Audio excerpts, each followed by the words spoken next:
Olá, meus amigos e meus irmãos, que Deus abençoe a todos em o nome do Senhor Jesus.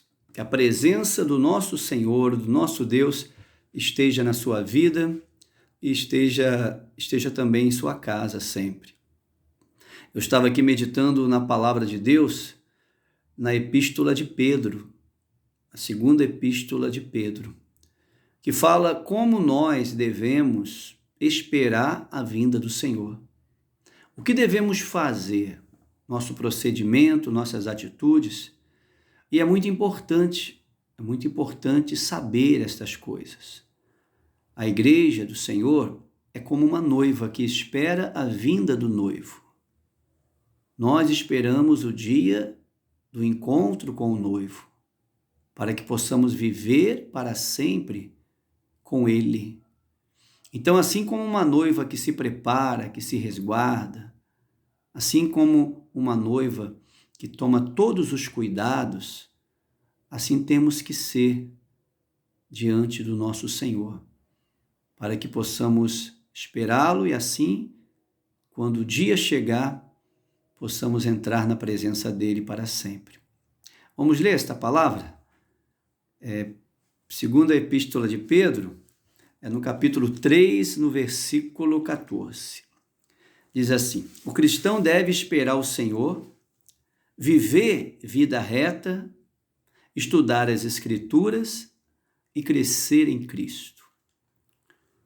Por esta razão, pois, amados, esperamos estas coisas. Empenhai-vos por serdes achados por ele em paz, sem mácula e irrepreensíveis. Ou seja, nós temos que estar preparados. Nós temos que buscar a presença de Deus, santificar a nossa vida, procurar fazer o que é correto diante do Senhor, manter o nosso coração sempre limpo, sempre em paz. A preparação é fundamental para que não sejamos encontrados desapercebidos. Então, se nós esperamos a salvação do nosso Deus, então nós temos que esperar preparados, tomar os devidos cuidados.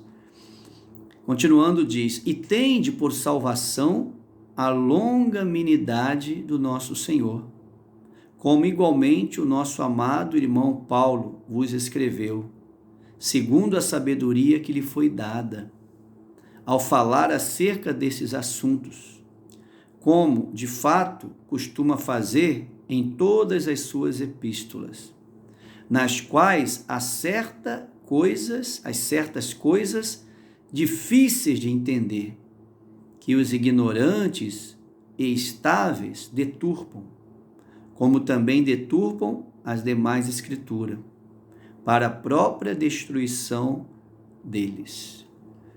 Então nós temos que tomar muito cuidado com o que ouvimos.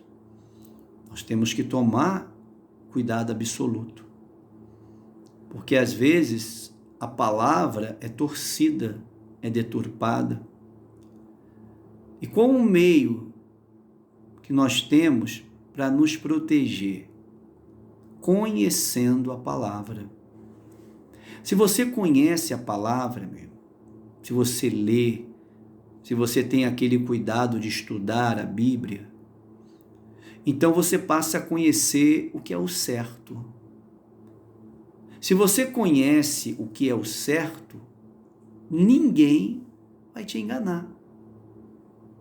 Se você sabe o que é certo, alguém vem dizer uma palavra, você vai analisar e vai ver se aquilo ali é compatível à Bíblia, se aquilo ali realmente está na Bíblia ou não. É um cuidado que nós temos que ter. Nós não podemos acreditar em tudo que ouvimos, não. Nós não podemos acreditar em tudo que é falado, não, meu irmão. Você tem que conhecer a palavra para poder entender o que é certo e o que é errado.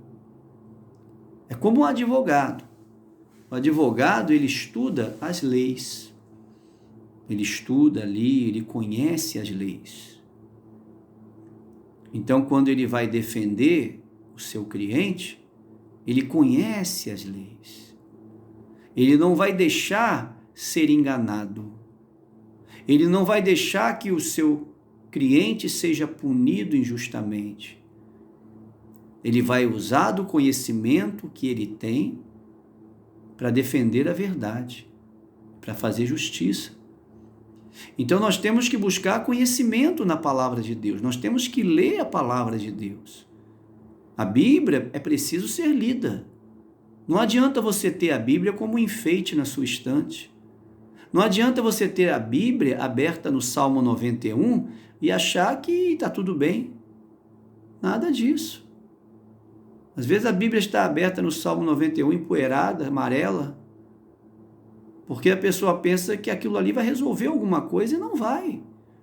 Nós temos que ler, nós temos que buscar conhecimento, nós temos que pedir a Deus, Deus, ilumina a minha mente, me faz entender esta palavra, me faz conhecer a tua vontade, me faz conhecer o teu querer. Nós temos que buscar esse entendimento.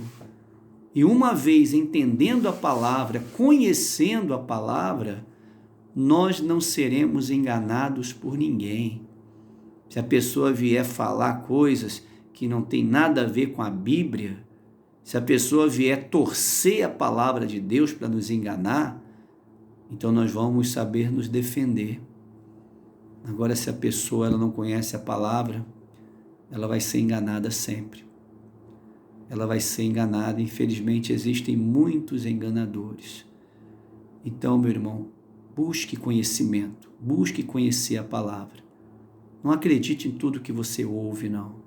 Examine, prove, veja se aquilo é verdadeiro ou não. Isso é um cuidado que nós temos que ter. A Bíblia diz que o povo sofre por não conhecer a verdade. E tem muitas pessoas que estão sofrendo por não conhecer a palavra de Deus. E a palavra de Deus está lá diante dela. Ela só não lê. É preciso. Continuando, diz aqui: vós, pois, amados, prevenidos como estáis de antemão, acautelai-vos. Não suceda que, arrastado pelo erro destes insubordinados, descaiais da vossa própria firmeza. Antes crescei na graça e no conhecimento do nosso Senhor e Salvador Jesus Cristo. E a Ele seja a glória, tanto agora como no dia eterno. Então, nessa palavra, o apóstolo Pedro fala sobre isso. Busque conhecer a palavra, meu irmão. Leia a Bíblia. Se você tem dúvida, pergunte. A pior coisa que tem é a pessoa ter dúvida e guardar a dúvida. É preciso perguntar àquele que você tem como mais entendido. Você vê que uma criança, ela aprende muito porque ela pergunta muito. A criança, ela aprende muito porque ela é muito curiosa. Então nós temos que ter essa curiosidade também. Nós temos que ter esse desejo de aprender, de conhecer a verdade. Então, busque a palavra, leia a palavra, leia a Bíblia. Busque o conhecimento de Deus para que você não erre o caminho, para que você continue no caminho, para que você não se desvie da verdade. E uma vez permanecendo na verdade, você vai herdar de Deus a herança, a salvação. Então nós temos que examinar as Escrituras todos os dias. Assim como nós almoçamos, aliás, nós tomamos o café da manhã, não é verdade? Aí daqui a pouco vem o almoço, a gente almoça. À tardezinha tem aquele lanche, jantamos. Quando a pessoa não janta, ela faz um lanche antes de dormir. E tem pessoas que ainda acordam na madrugada para comer um pouquinho. Então você vê, Nós nos alimentamos do pão natural. E às vezes não nos alimentamos do pão da vida. A palavra de Deus é o pão da vida, é o alimento da alma. Quando você lê a Bíblia, quando você tem esse hábito de ler todos os dias, aquelas palavras te fortalecem. A palavra de Deus não morre dentro de nós. A palavra de Deus, ela é viva dentro de nós. Ela está viva em nós. Ela nos alimenta. Às vezes nós estamos um pouco desanimado, cansado, aborrecido com alguma coisa, aí nós nos lembramos daquela palavra que nós lemos. E aquilo ali começa a nos fortalecer, aquilo começa a nos animar. Daqui a pouco o nosso espírito está de pé novamente. Esse é o poder da palavra de Deus. Lembra do que o Senhor Jesus disse? Nem só de pão o homem viverá, mas de toda palavra que vem da boca de Deus. Isso ele disse quando ele foi tentado lá no deserto.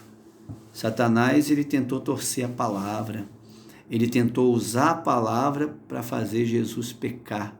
Olha a astúcia do diabo. Mas Jesus, alerta, cheio da sabedoria de Deus, não deixou que Satanás tivesse êxito. Pelo contrário, Satanás foi derrotado, expulso dali. E o nome do nosso Senhor foi glorificado. Então, meu irmão, espere o Senhor. Espere a vinda de Cristo, mas espere preparado. Espere Jesus voltar, mas espere como uma noiva. Pronta, alerta, e aí você vai se alegrar com a vinda dele. Existem muitas pessoas que, ao invés de se alegrar com a vinda do Senhor, vão se entristecer. Não é esse o desejo do nosso Deus. Então vigie, busque, santifica a tua vida, conheça a palavra, examine a palavra, busque conhecimento na palavra. Ninguém vai enganar você. Ninguém neste mundo vai conseguir te fazer tropeçar. Tá bom? Amanhã nós vamos falar mais sobre isso. Que Deus abençoe a sua vida. Um abraço apertado. Que a presença de Deus esteja sempre com você. Se você gostou dessa palavra, então divulgue o nosso canal, compartilhe. Se você quiser também, se inscreva. Ficaremos gratos. Deus abençoe.